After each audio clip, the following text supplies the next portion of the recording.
Hi, I'm Matt Eastlake from Interview Skills Clinic. Depending on which article or research document you care to refer to, it's a widely held belief that between 40 and 50% of the global population are introverts. I think it's safe to say that that's on a sliding scale from obviously slight to extreme.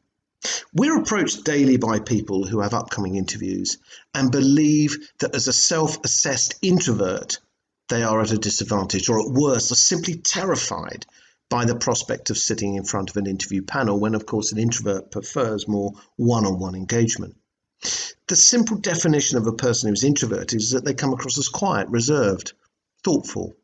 And for some roles, of course, this is exactly what's required. I mean, after all, Albert Einstein was a self-confessed introvert.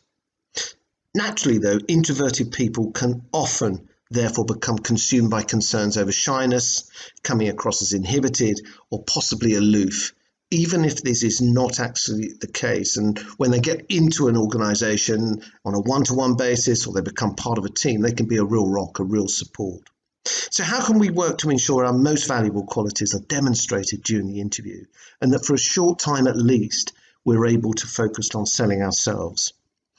This does not require acting tuition, but merely thinking through the following. So look, before the interview, in brief, there are the 4 Ps that I talk about. Preparation: prepare and practice your examples. Make sure you know your material.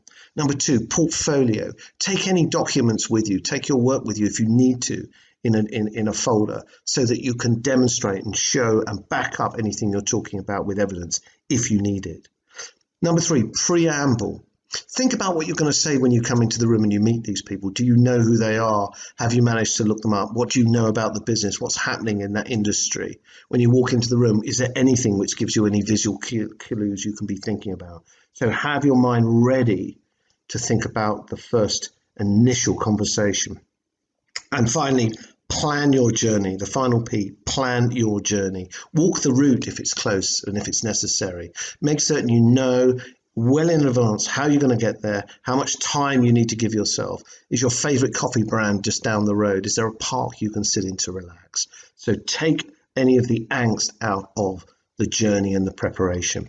When you're in the interview, think about the 3 T's. The T, first one, take time to answer. Don't rush into the answers. Ask for clarification if needs be, if you need more thinking time. Number 2, think about I. They want to know about you. They want to understand what you have done and how you get things done. So you have to talk about I. It may be a bit unnatural, but that's the truth and that's what you have to do. Number 3, table insightful questions. Think up some questions in advance, or during the day, just be mindful that things might come up that would make a very good question at the end. So have that already in your mind. And finally, after the interview, follow up. Send them an email, thank them for their time, tell them you're still very interested in their organization. Almost come across in the email as somebody who's very confident, in some respects assertive, and you're very clear that this is what you want to do and what are the next steps. So if you follow that advice, work through those elements, and you'll be in a much better place when you come to turn up for that interview, and you will have the necessary skills and the knowledge and the experience which you can then demonstrate through good communication. Thanks very much for listening.